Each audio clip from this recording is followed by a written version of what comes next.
By now, you must have heard what the pollsters are saying. Most, actually all, are giving Maharashtra to the BJP-led Mahayuti alliance. And now, I should say most, see the NDA crossing the halfway mark in Jharkhand, except Pradeep Gupta of Access My India, who believes JMM, Congress and RJD combined, or the India alliance, will sweep.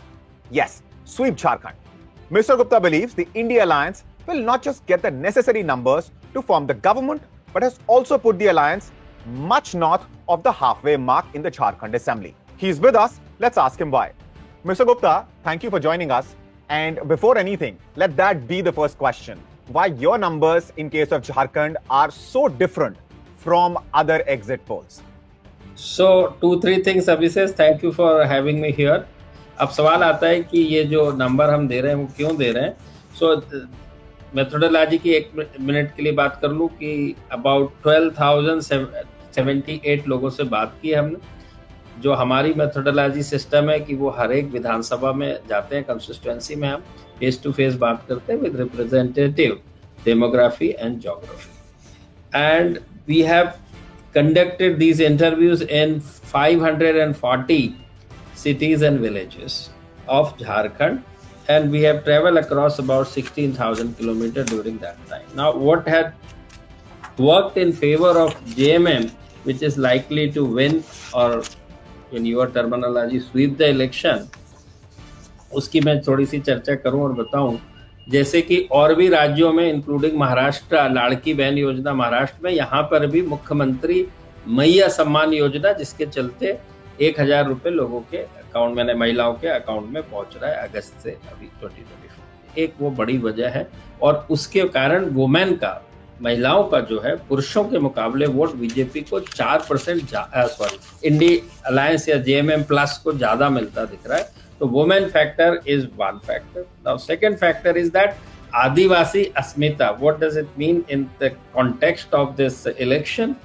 आप यदि 5 साल पहले देखें जो BJP की सरकार थी, उसमें नान आदिवासी जो रघुवर दास जी हैं वो सीएम थे, और उसके बाद ये पिछले 5 साल तक जेएमएम की सरकार रही, और ज्यादा समय तक हेमंत सोरेन रहे, और बीच में चंपई सोरेन थोड़े समय के लिए बने.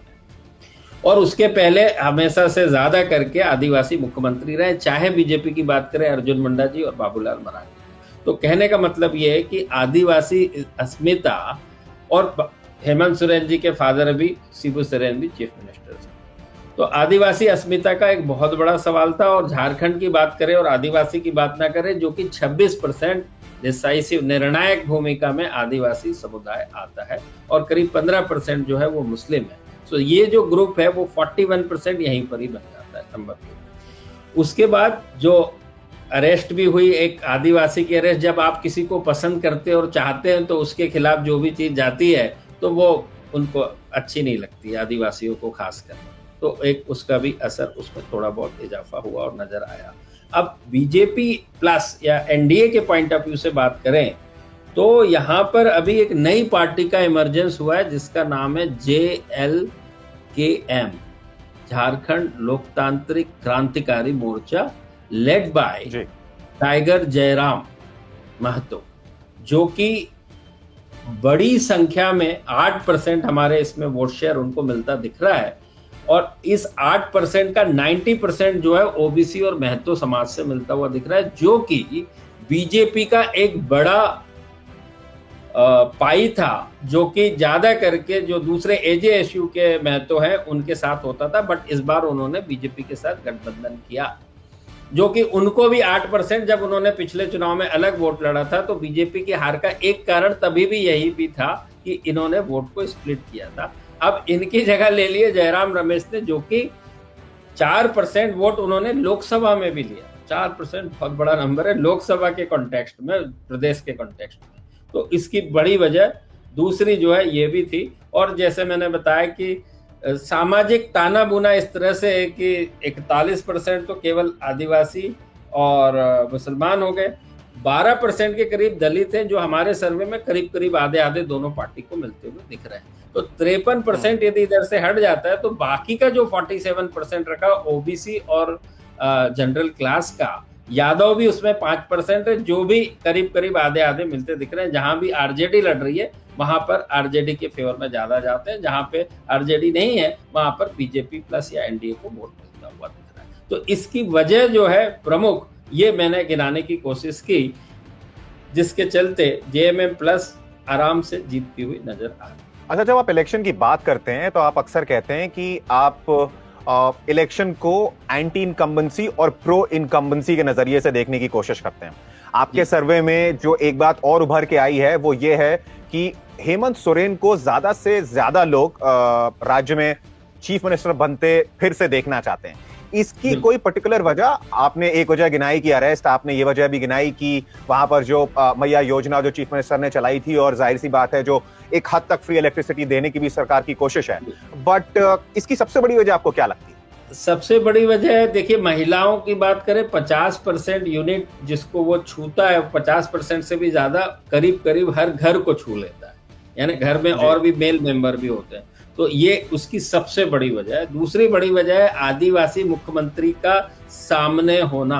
तो आदिवासी समुदाय का एक एन मास वोट जो है उनको मिल रहा है, और मुस्लिम समुदाय भी 15% है। तो ये जो 41% है अपने आप में बहुत बड़ा नंबर है। बिजली जैसे आपने बताया माफ करी, बहुत सारे छोटे छोटे विषय भी हैं, बट उनका असर जो है वो अक्रॉस द बोर्ड नहीं होता है, जैसे कि लैंड एक्ट का विषय है और बहुत सारे विषय। हर आदमी को हर लैंड से लेना देना नहीं होता है, बट फर्क तो थोड़ा थोड़ा करके ज्यादा होता है। तो ये सारी बातें थी जिसके चलते वहां पर प्रो इनकम्बेंसी देखी गई है in favour of Hemant Soren सरकार।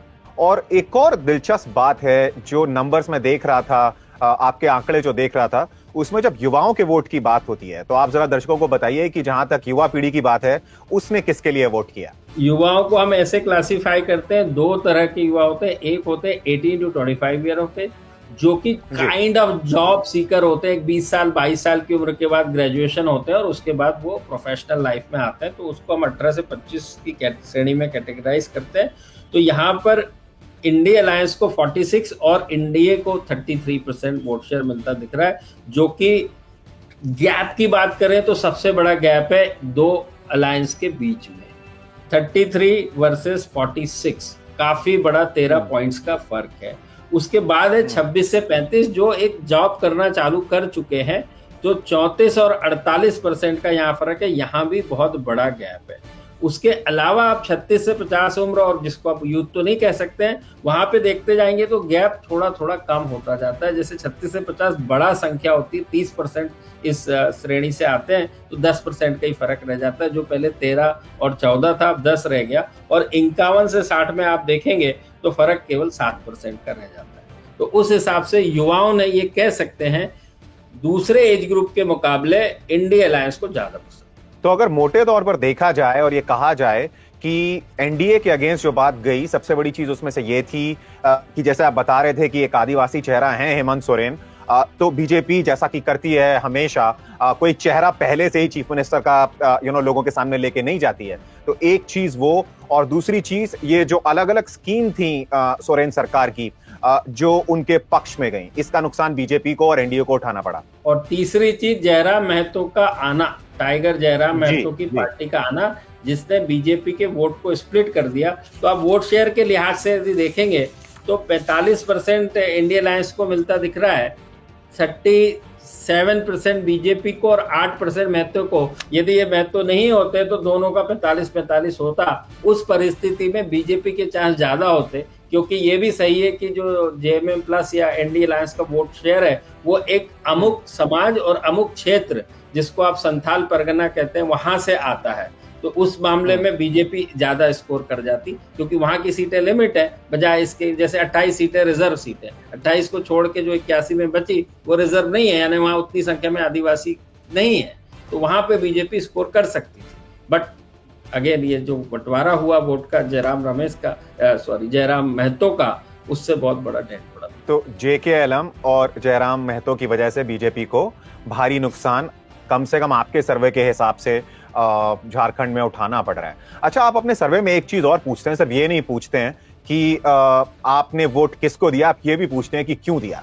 ये जो वजह आप गिना रहे हैं उनमें ये वजह भी थी क्या? बिल्कुल। तो इंडिया अलायंस को जो वोट मिला है, यदि इंडिया अलायंस को जो 100% मान लिया जाए मिला है जितना भी, उसका 24%, बहुत बड़ा नंबर है। लोगों ने कहा मुख्यमंत्री मैया सम्मान की वजह से कर रहे हैं, यानी क्वार्टर 24, उसका नेक्स्ट बेस मैं देख पा रहा हूँ वर्तमान राज्य सरकार द्वारा अच्छा काम 13%, यानी वो भी उसी दिशा में जा रहा है वर्तमान राज्य सरकार की योजनाओं का लाभ मिला, तो आप वही कह लीजिए कि 24 वो और 12 तो कम से कम ये 36% एक साइजेबल जो है उनके फेवर में दिखता है। जहां तक बीजेपी की बात है, एनडीए की बात है, सबसे बड़ा नंबर मैं देख पा रहा हूँ केंद्र सरकार द्वारा अच्छा काम हुआ 18%, और उसका नेक्स्ट बेस से कोई योजना केंद्र सरकार की योजनाओं का लाभ मिला तो इसको भी क्लब करके देख लीजिए 30%, और नरेंद्र मोदी के कारण 10%। ये बहुत बड़ा नंबर, यानी केंद्र सरकार के भी सर्वा नरेंद्र मोदी है और उन्हीं को क्रेडिट और श्रेय जाता है, और स्ट्रेट में नरेंद्र मोदी की वजह से भी 10 परसेंटेज पॉइंट बड़ा नंबर। जी हाँ, दिलचस्प है वो देखना, वो नंबर दिलचस्प है। अच्छा, इससे पहले महाराष्ट्र की बात करना शुरू करें, एक बात और जाते जाते ये क्वेश्चन भी, जहां तक झारखंड की बात है ये मैं पूछ लेता हूं आपसे, कि जहां तक एग्जिट पोल्स की बात है, खास तौर पे हरियाणा के बाद, लोकसभा के इलेक्शन के बाद भी, बट खास तौर पे हरियाणा के बाद, मतलब ये जो थोड़ा बहुत विश्वास का जहां तक प्रश्न उठता है, वहां पर एग्जिट पोल की जो साख है उस पर एक प्रहार तो हुआ ही है। तो जहां तक वो बात है, और फिर आपके एग्जिट पोल के जो नंबर बाकी एग्जिट पोल से कम झारखंड के केस में बहुत अलग हैं, तो इन दो चीजों को जोड़कर अगर आप कुछ कहना चाहें तो वो आप अभी कह दीजिए, और उसके बाद हम फिर महाराष्ट्र की बात करते हैं। नहीं, बिल्कुल आपने सही कहा। हरियाणा, जब भी हम किसी भी क्षेत्र में प्रोफेशनल लाइफ में फेल या असफल होते हैं तो सवालिया निशान तो लगते हैं। आप देखते हैं स्पोर्ट्स में भी, हमारी क्रिकेट टीम हो या हॉकी टीम हो, जो भी वो अच्छा करती है तो सब वाई करते हैं, और खराब प्रदर्शन होता है तो सब सवाल तो पूछते हैं, निशान तो लगाते हैं, गालियां भी देते हैं। तो ये पार्ट एंड पार्सल है। उसी तरह से हमारा भी, कि हमारा जो प्रोफेशन है मार्केट रिसर्च का, वो मल्टीपल फैक्टर, यानी जनता के हाथ में है कि हमको उनसे जाके बात करनी है और फिर करना है। एक होता है प्रोफेशनल डॉक्टर, इंजीनियर, वो जो भी कुछ कर रहे हैं वो उनके हाथ में, वकील। दूसरे होते हैं बिजनेसेस होते हैं, तो उसमें बिजनेसेस में जो लोग उस कंपनी में काम कर रहे हैं, उस प्रोडक्ट या सर्विस को बना रहे हैं, उसके ऊपर लब्बो लबाज रहता है। बट हमारा ये है कि हमारे लोग तो हैं, उसके अलावा जो आम जनता जो है जिनसे हमने बात करनी है, तो इसके लिए 0.1% से भी कम हमारा वोट सैंपल साइज होता है, उसके आधार पे ये गणना करने की कोशिश करते हैं। तो गलतियां होना स्वाभाविक है और हो सकती है, और उसी से हम हर बार सीखते हैं। लेकिन यूनिवर्स इतना बड़ा है इसका कि हर बार एक नई गलती हो सकती है और उससे नई सीख ली जा सकती है। तो हम उसको स्पोर्ट्स की तरह से लेते हैं। एक तो आप कह रहे हैं कि वेरिएबल्स बहुत ज्यादा हैं और इस वजह से गड़बड़ हो सकती है, और दूसरा एक शंका और दूर कर दीजिए कि जहां तक वोटिंग परसेंटेज की बात है, चाहे आप वो हरियाणा की बात कीजिए, चाहे लोकसभा इलेक्शन की बात कीजिए, बहुत हद तक बहुत सारे एग्जिट पोल्स ने जो वोटिंग परसेंटेज था उसके आसपास तक तो पहुंच गए थे, वो गणना में तो सही थे। गड़बड़ हुई जहां पर सीट की बात होना शुरू हुई। तो आप भी इसको इस नजर से देखते हैं, आपको भी ऐसा लगता है? सीट का जहां तक सवाल है, इसमें हमारी जो मेथोडोलॉजी है दूसरे एजेंसी से थोड़ी सी अलग है, कि हम हर एक सीट पे चले जाते हैं, तो हमारे पास vote share to seat share conversion का वो प्रॉब्लम नहीं होता है। और जहां तक आपने एक और इसके पहले सवाल पूछा था कि बाकी पोलस्टर एक दिशा में कह रहे हैं, हम एक दिशा में कह रहे हैं, तो किसका विश्वास किया जाए, तो मैं सिर्फ इतना कह सकता हूँ, अगेन जैसे आप प्रोडक्ट और सर्विसेज का बोलते हैं ना, पहले इस्तेमाल करें फिर विश्वास करें, तो एक ट्रैक रिकॉर्ड होता है। तो हमारा जो एक्सिस माइंड इंडिया का ट्रैक रिकॉर्ड है, हमने 77 इलेक्शन कॉल किए हैं अभी तक 11 सालों में, जिसमें कि 71 में हम सफल हुए, स्पॉट ऑन रहे, और करीब 6 इलेक्शंस में हम असफल रहे। तो अब ये आप सबको डिसाइड करना है कि इस चीज को, जो अब आंकड़े हम दे रहे हैं, उसको कितना विश्वास करें या ना करें। हाँ, 90% से ऊपर वाले को तो दिल्ली यूनिवर्सिटी में भी एडमिशन मिल ही जाता है। लेकिन अब बढ़ते हैं जरा महाराष्ट्र की तरफ, गुप्ता जी, और थोड़ी बहुत बात महाराष्ट्र की करते हैं। महाराष्ट्र की जहां तक बात है, वहां पर आपका आकलन और बाकी एग्जिट पोल्स का जो आकलन है, कम से कम जहां तक सरकार कौन बनाएगा इसकी बात है, वहां पर मोर और लेस एक ही है। तो थोड़ा बहुत हमें महाराष्ट्र के बारे में मोटे मोटे तौर पर एक जो बिग पिक्चर जिसको बोलते हैं, वो थोड़ा सा महाराष्ट्र के बारे में बताइए। तो यहाँ पर भी प्रो इनकम्बेंसी राज्य सरकार, और उसका भी सबसे बड़ा कारण लाडली बहन योजना है।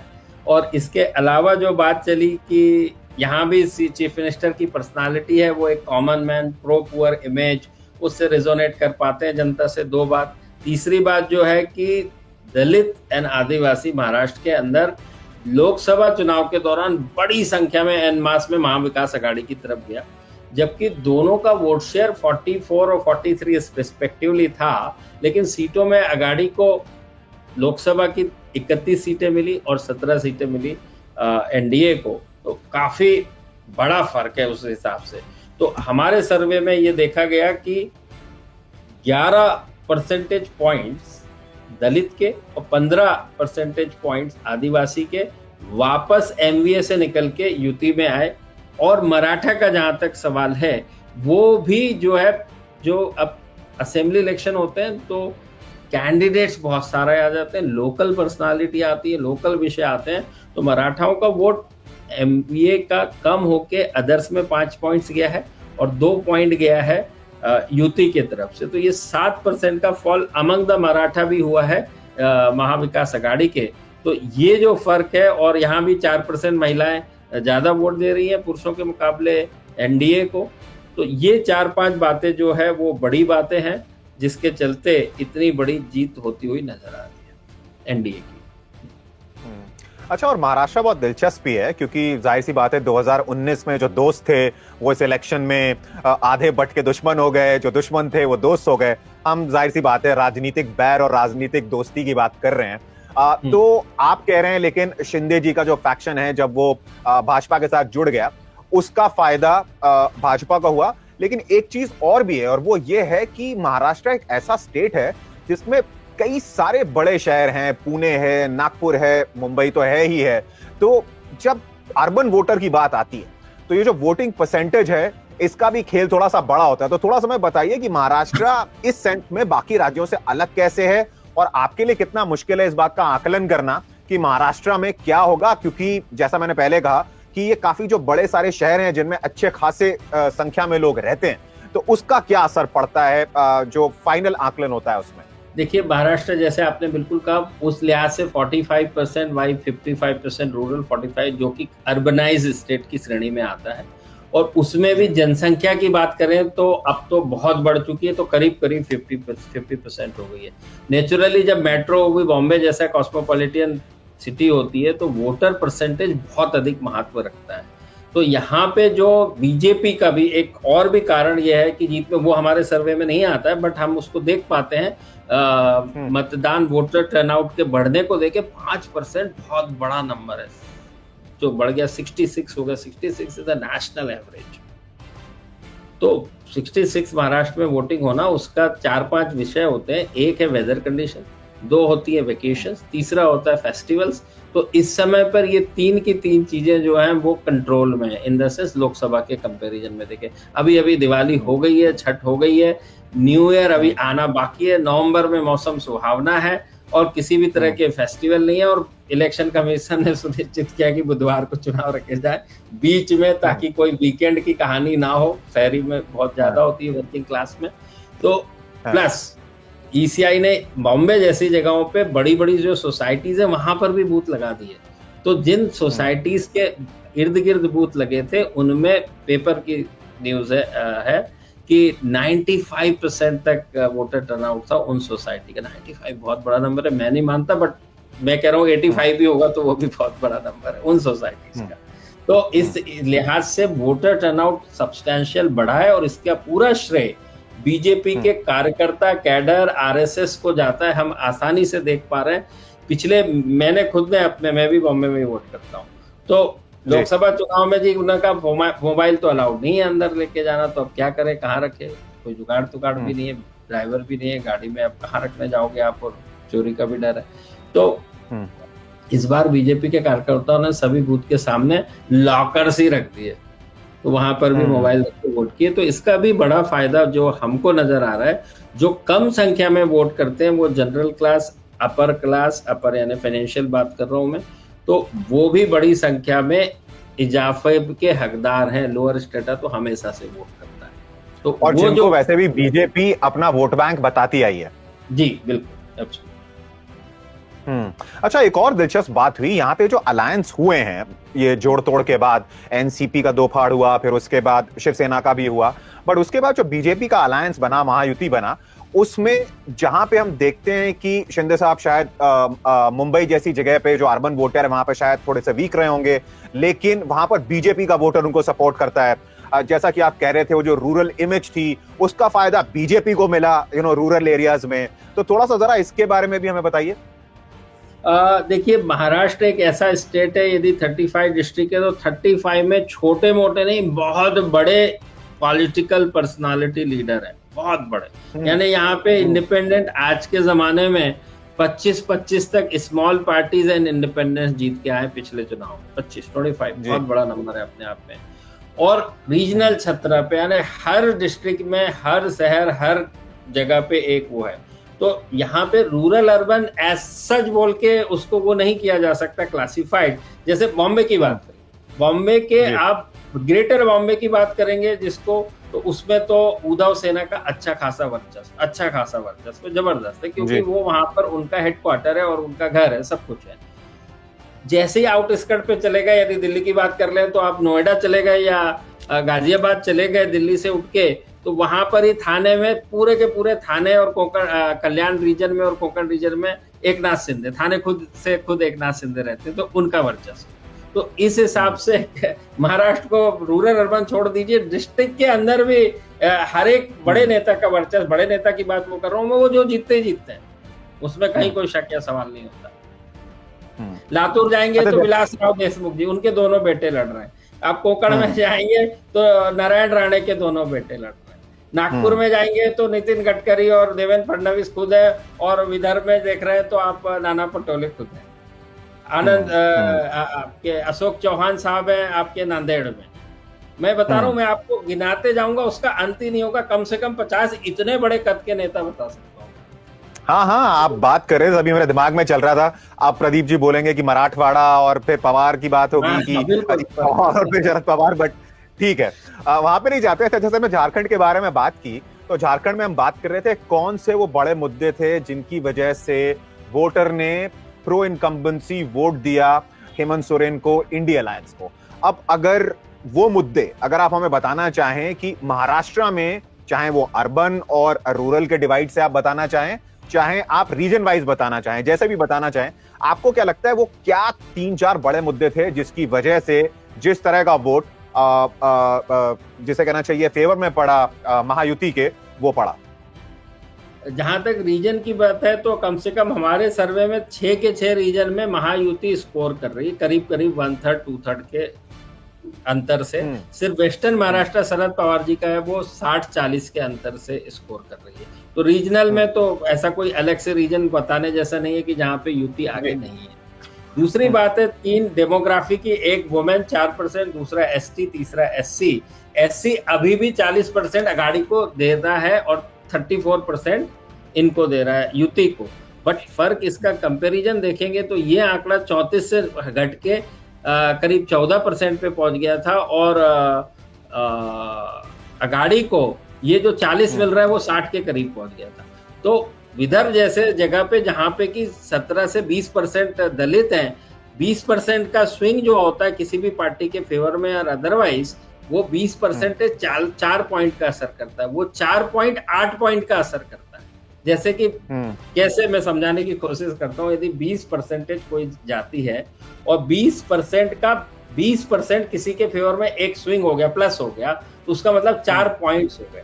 4 पॉइंट्स एक से निकल के जब दूसरे में जाते हैं तो नेट जो अंतर पैदा होता है वो 8 का। तो ये इधर से 4 कम हुए और उधर 4 ऐड हो गए, तो 8 का फर्क है। तो उस हिसाब से दलित, आदिवासी, कुछ हद तक मराठा, वुमेन, इन सब लोगों का बहुत बड़ा असर रहा। और जमीन के ऊपर बीजेपी खासकर, एनडीए खासकर, आपके फडणवीस जी के नेतृत्व में काफी काम हुआ विदर्भ पे, जहां आदिवासियों को वोट बूथ तक लाना बड़ी बात होती है, इतना आसान काम नहीं होता। शहरों में, बॉम्बे में लाना बड़ी बात है। जब तक काडर जमीन पे काम नहीं करेगा, मतदाता उतनी बड़ी संख्या में नहीं आएगा, आएगा तो सही उतनी बड़ी संख्या में। तो ये सारे विशेष पॉइंट्स जो है इसमें। वो जो कार्यकर्ता के बीच की उदासीनता की बात की जा रही थी लोकसभा के इलेक्शन के टाइम में, इस बार आप बोल रहे हैं उसका उल्टा हुआ। क्योंकि हंगर इतनी थी ना, इतनी बड़ी हार हो गई लोकसभा में, महाराष्ट्र में खासकर। तो महाराष्ट्र को खोना बीजेपी अफोर्ड नहीं कर सकती, क्योंकि ऑलरेडी किसी भी शहर जो बोलते हैं ना, पावर हाउस जो बोलते हैं, उनमें केवल बॉम्बे ही बचा है। चाहे आप हैदराबाद, बैंगलोर, कलकत्ता, दिल्ली, 5 की 5 जगह पे नहीं है बीजेपी की सरकार स्टेट में। सिर्फ एक महाराष्ट्र है, वो भी बॉम्बे है, तो इसको नहीं कर सकते।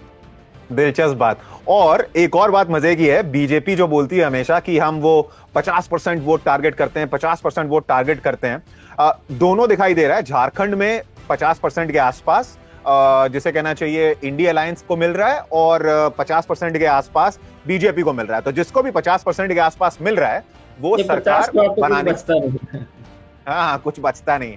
तो यहां पर सक्सेसफुल और वहां पर नॉट सो सक्सेसफुल, एटलीस्ट आपके एग्जिट पोल के हिसाब से। तो अभी हम उसी के बारे में बात करते हैं। But that said, thank you so much Pradeep ji हमें ज्वाइन करने के लिए।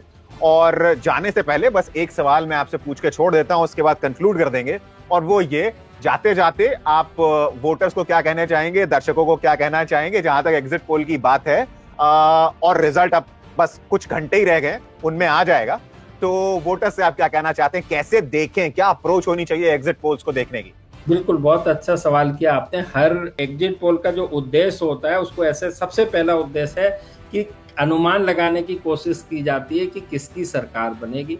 दूसरा होता है जिसकी भी सरकार बनेगी उसमें कितने नंबर आएंगे, यानी कि नंबर ऑफ सीट्स। तीसरा होता है जिसकी भी सीट बने कितना वोट शेयर मिलेगा। और सबसे बड़ी बात है, जो आपको काउंटिंग डे के दिन नहीं मिलेगा, काउंटिंग डे में ये तीनों सवाल तो मिल जाएंगे, किसने किसको वोट किया, लेकिन क्यों वोट किया, कैसे कोई जीत और हार हुई, वो केवल एग्जिट पोल में मिल सकता है और कहीं नहीं मिल सकता है। तो आपको उस नजरिए से देखना चाहिए। एग्जिट पोल यदि सही हो जाते 0.1% से भी कम सैंपल साइज के, तो फिर 100% का इतना इलेक्शन कमीशन को करने की जरूरत नहीं थी। तो ये कोशिश की जाती है अनुमान लगाने की। 1-2% के हियर एंड देयर होने से सीटों में काफी बड़ा फर्क पड़ जाता है, खासकर छोटे स्टेट में। जैसे कि 90 है, 45 आंकड़ा है, तो 5 से 10 सीट यहां से निकलेंगी तो वहां जुड़ेंगी, तो 10 सीट का फर्क पड़ जाता है। तो आपको एग्जिट पोल उस लिहाज से ही देखा जाना चाहिए। कोशिश करनी चाहिए जिसने भी यहाँ पे वोट दिया वो क्यों दिया, वो क्या वजह रही, और आगे आने वाली सरकार के लिए क्या सबक है, उसको जनता कैसे देख रही, जनता चाहती क्या है, उनकी जरूरतें क्या है, प्रॉब्लम क्या है, इश्यूज क्या है, जो वो उम्मीद करते हैं कि आने वाली सरकार से वो उम्मीद उसको एड्रेस करने के लिए, और इसी के लिए उन्होंने उसको वोट किया। Thank you. कीवर्ड देयर, अनुमान। थैंक यू प्रदीप जी, आपने वक्त निकाला, धन्यवाद। Thank you.